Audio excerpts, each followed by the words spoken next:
So a lot of it was about self-expression that probably he didn't get to express at a younger age, especially probably even now. He's probably very quiet, most likely. I mean, you've seen it. The way he talks to, he says that he tends to play roles that are very like you can see the way he communicates is subdued.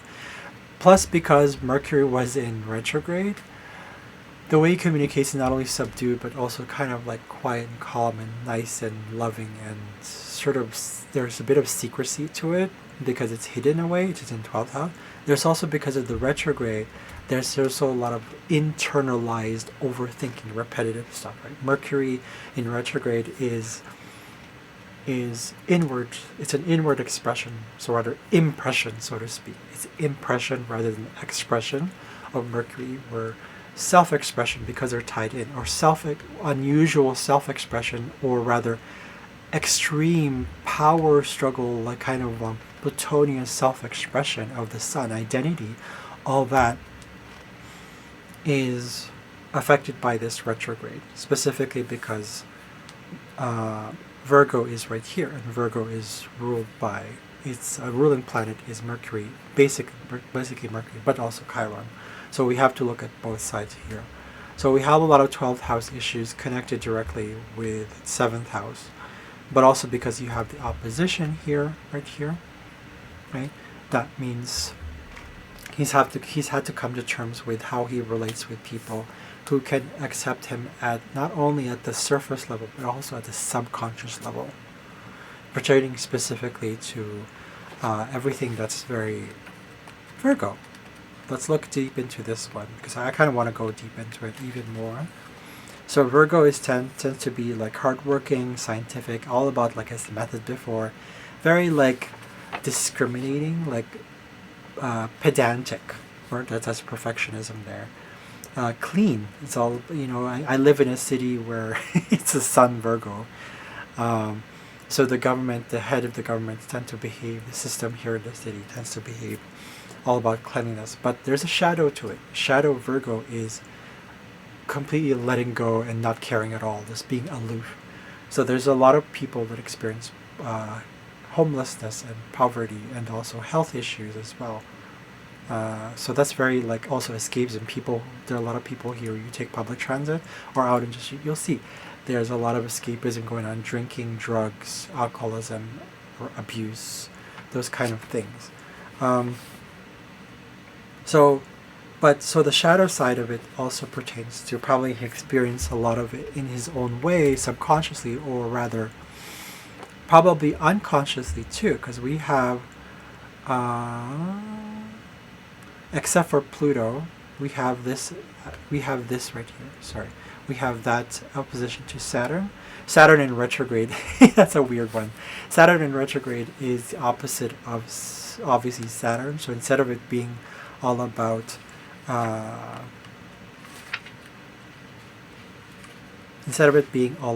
discipline, responsibility, organization, and limitations, patience, tradition, conventionality,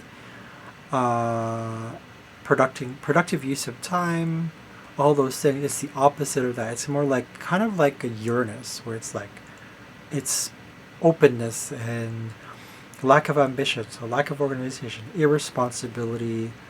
I wouldn't say irresponsibility. Retrograde just means it's held back, so there's a kind of confusion to stability. There's a delayed sort of reaction because it is in retrograde.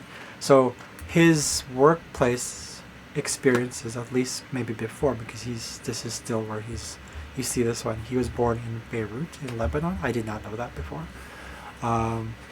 That he probably experienced when he started to offer service or when he was volunteering or helping other people. Any sort of sixth house issues also with health that there might have been sort of maybe delays in that. So he probably had health issues that were pertaining particularly to the bones, at least probably. Now that's going into medical astrology. I'm not into that right now.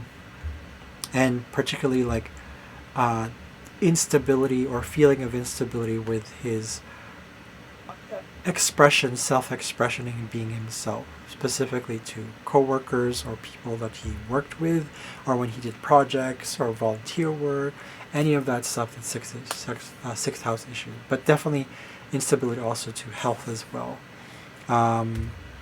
Yeah, so that's really interesting now that I'm going through it. So, and then we also have the trines here, but like the trines here, like I said here, trine, and then the sextile here. And then we also have more trines here. So he has a lot of comfortable sort of placements, but at the same time, the opposition right here. I've already kind of mentioned that.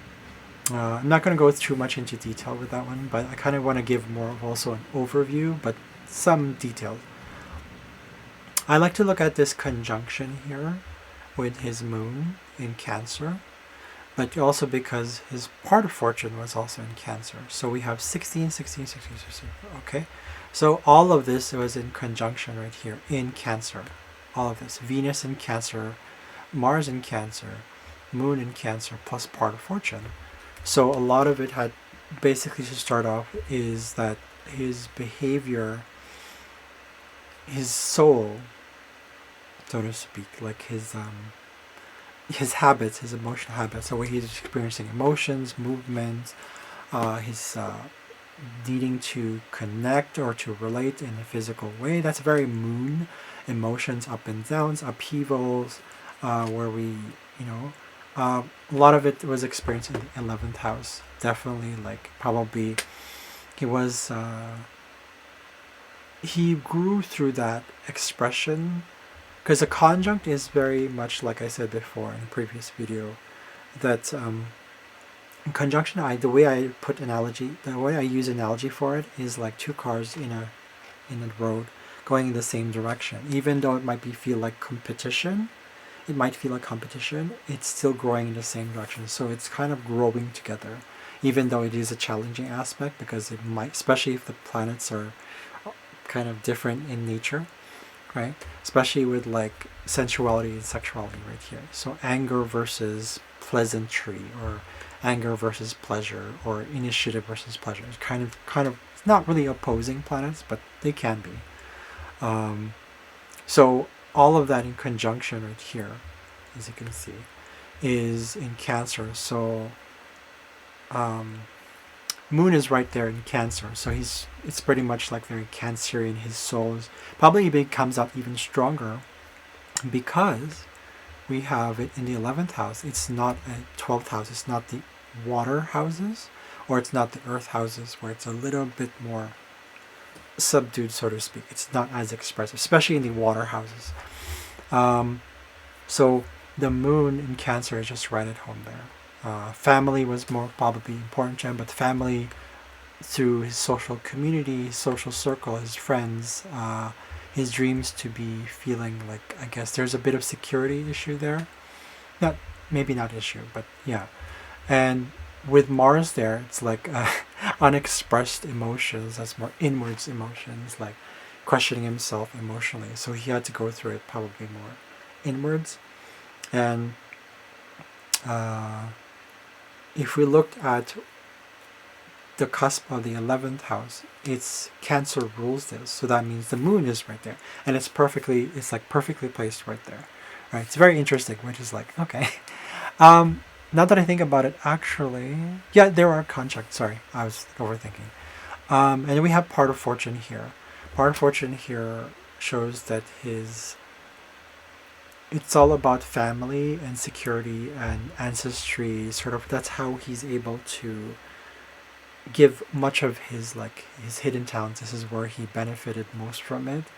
His basically like overall gifts and talents and success had a lot to do with, at least at that time when he was younger, probably, that he had a lot of it revolved around the family stuff, family emotions, connecting with people.